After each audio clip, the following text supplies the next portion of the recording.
들기름, 들깨 하면 무엇이 생각나나요? 들기름에 미역하고 같이 달달달 볶아서 미역국을 끓여 드시면 정말 맛있죠. 건강에 좋다고 알려진 이 들기름과 들깨를 잘못 먹게 되면 암에 걸릴 수도 있고 혈관 건강에 안 좋은 영향을 줘서 치매를 유발할 수도 있다는 사실 알고 계셨나요? 나이가 들면서 산책하기도 힘들고 관절이 쑤시고 무릎 통증 때문에 힘들지 않으신가요? 들깨의 첫 번째 효능이 바로 관절염에 좋다는 것입니다. 무릎이나 관절 통증 때문에 병원에서 진통제를 처방받으시잖아요. 이때 처방받는 진통 소염제의 역할은 몸속에 프로스타글란딘이라는 물질의 생성을 억제하여서 이 통증을 막아주는 것인데요.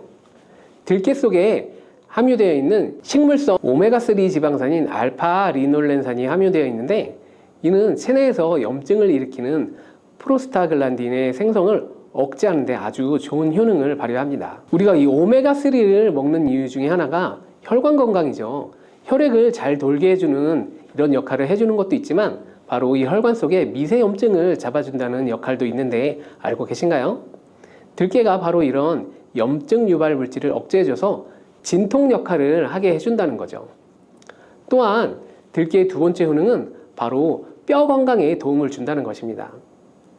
들깨에는 관절염, 무릎 통증을 완화시켜주는 성분이 들어있을 뿐만 아니라 바로 뼈 건강에 도움을 주는 식품인데요. 바로 칼슘 함량이 높기 때문입니다. 들깨 100g에는 390mg 정도 되는 칼슘이 함유되어 있어서 뼈 건강에 아주 많은 도움을 주는 좋은 식품이기도 합니다.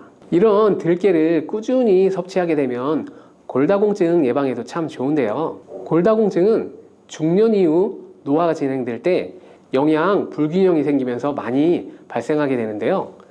여성의 경우에는 특히 폐경 이후에 골밀도가 많이 감소하여서 골다공증이 발생하는 경우가 많이 있습니다. 노인의 골반 골절은 65세 이상은, 노인들에게 골반 골절이 일어나게 되면 65세 이상은 30%가 1년 이내에 사망하고 80세 이상은 50%가 2개월 이내에 사망을 할 수 있기 때문에 노인의 뼈에 대한 관리는 아주 중요합니다. 골다공증의 관리는 뼈 건강을 유지하고 골절 위험을 줄여주기 위해서 아주 중요한 것이죠. 그래서 이 뼈 건강을 위해서 들깨를 꾸준히 섭취하는 게 좋겠죠. 나이가 들면서 이 깜빡깜빡하는 일이 잦아지고 기억력이 떨어져서 고민되는 분들 많지 않으신가요?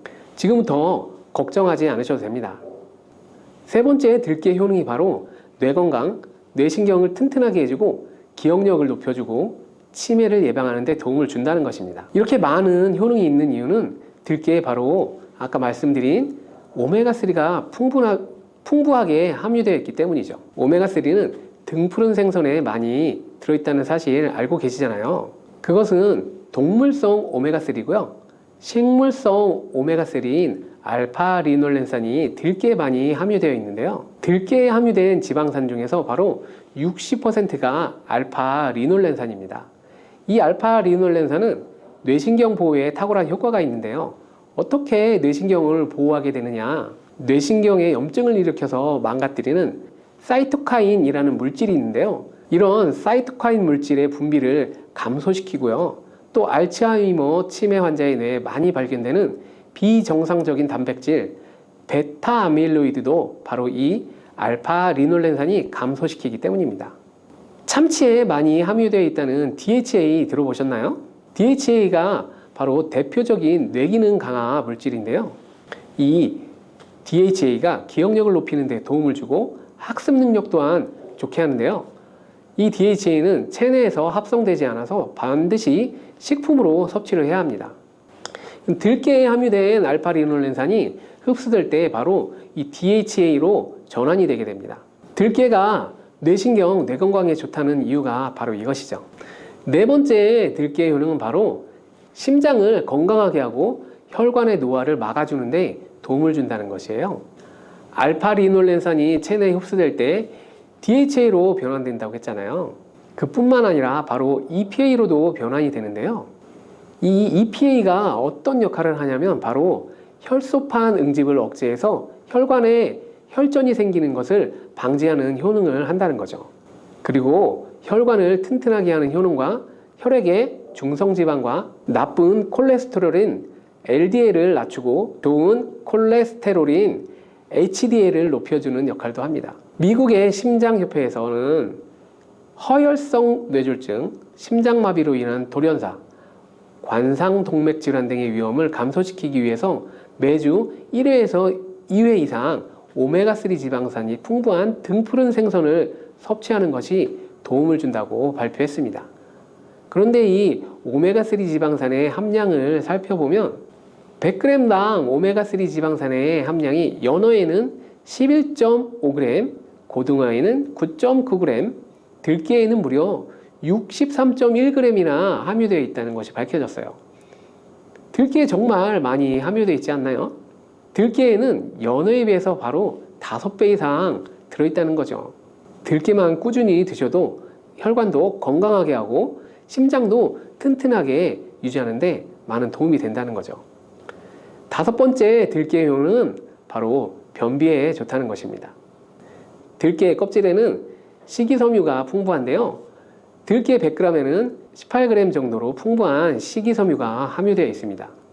수분을 많이 흡수하게 되면 변을 무르게 하고 장 운동도 촉진하여서 변비를 예방하는 데 도움을 줄 수 있는 거죠. 또한 불포화 지방산이 풍부한데요. 들깨에 함유된 리놀렌산이 대장의 염증을 억제해주고 변비로 인해 발생할 수 있는 대장질환 또한 예방하는 데 도움을 줄 수 있습니다. 다음으로 들깨의 효능은 바로 췌장을 건강하게 하는데 도움을 준다는 거예요. 들깨에는 루테올린이라는 성분이 또한 많이 함유되어 있는데요. 이 성분은 몸 안에서 인슐린에 대한 반응도를 높이는 기능을 합니다. 이게 무슨 말이냐면 췌장에서 인슐린을 조금만 분비하게 돼도 몸 안에서 인슐린에 대한 반응을 잘하여서 혈당이 급격히 올라가는 것을 막아주고, 이렇게 되면 췌장에서 인슐린 분비를 멈추게 되겠죠. 이렇게 췌장의 부담을 많이 덜어줄 수 있다는 거예요. 루테올린을 통한 인슐린 반응도가 높아지면 당뇨도 예방할 수 있고 혈당 조절하는 데도 많은 도움을 받을 수 있다는 것입니다. 7번째 들깨의 효능은 바로 알레르기성 질환을 예방하는 데 도움을 준다는 거예요. 들깨에 오메가3 지방산이 많이 함유되어 있다고 했잖아요. 이 오메가3 지방산이 염증을 억제하고 면역력을 강화하는 데 효과가 있어서 알레르기 증상을 예방하고 완화시키는 데 도움을 줄 수 있는 거죠. 또 비타민 E가 풍부하게 함유되어 있는데요. 비타민 E는 항산화 작용이 뛰어나고 알레르기 때문에 처방받는 항히스타민제와 비슷한 역할을 한다고 볼 수 있는 거죠. 다음으로 들깨의 효능은 바로 빈혈에 좋다는 거예요. 들깨 100g에는 철분이 약 14mg 정도 들어있는데요. 이는 시금치의 약 2배에 해당됩니다. 시금치보다도 철분 함량이 높아서 이 빈혈에 도움을 준다는 거고요. 그뿐만 아니라 들깨에 함유된 비타민 B12는 조혈작용을 도와주는데요. 조혈작용이란 혈액 속에 혈구를 만들어내는 역할을 합니다. 빈혈이 있는 분들이 들깨를 꾸준히 드시게 되면 빈혈을 개선하는 데 많이 도움을 받을 수 있다는 거예요. 이렇게 많은 장점이 있는 들깨에도 아주 취약한 단점이 있습니다. 그것은 바로 열에 약하고 산패가 쉽게 된다는 거예요. 보통은 통 들깨보다 들기름으로 많이 섭취를 하고 계신데요. 이 들기름을 짤 때 방법이 아주 중요합니다. 보통은 200도 이상으로 들깨를 볶아서 기름을 짜게 되는데요. 이때 몸에 좋은 오메가3 지방산이 대부분 파괴가 됩니다. 그래서 들기름을 드실 때는 저온에서 압착한 들기름을 사용하는 것이 좋습니다. 저온 압착유 또는 생들기름이라고도 하는데요. 이 기름을 요리에 사용할 때도 열에 오랫동안 가열하지 마시고 요리가 끝날 때쯤 무려 들기름을 넣어 주거나 먹기 직전에 드레싱을 하여서 드시는 것이 아주 좋습니다. 들기름은 또 산패가 쉽다고 했잖아요. 들기름이 산패되면 벤조피렌이 생성되는데 바로 이게 1급 발암물질이에요. 산패된 들기름을 지속적으로 드시게 되면 발암물질을 계속 먹게 되는 거죠. 그래서 들기름의 사용 기한을 지켜주는 것이 아주 중요한데요. 보통은 2달 내로 드시는 것이 좋고 개봉을 했다면 1달 이내에 소비하는 것을 권장드립니다. 보관 방법도 중요한데요. 신문지나 검은 비닐 등으로 감싸서 빛을 차단하고 밀봉한 상태에서 반드시 냉장 보관하시기 바랍니다. 실온에 두신다면 들기름의 산패는 급속히 진행되기 때문입니다. 그런데 이 들기름을 오래 보관할 수 있는 방법이 있는데요. 그것은 바로 참기름과 섞어서 보관하는 것입니다. 참기름에는 비타민 E와 세사몰이라는 성분이 있는데요. 이 성분들이 산패를 막아주는데 도움을 준다는 거죠. 참깨에 있는 세사몰이라는 성분은 참기름을 고온에서 볶거나 기름을 짜는 과정에 생성되는 물질인데요. 이 때문에 다른 기름에 비해서 참기름이 산패가 느리고 지속성이 좋은 거죠. 그래서 들기름과 참기름을 7:3 또는 8:2 정도로 섞어서 보관하시면 조금 더 오래 보관할 수 있습니다. 그런데 들깨를 기름으로 드시게 되면 들깨 껍질을 섭취할 수 없는데요. 들깨 껍질에 몸에 좋은 식이섬유와 대표적인 항산화 물질인 폴리페놀 성분을 다 버리게 되는 거죠.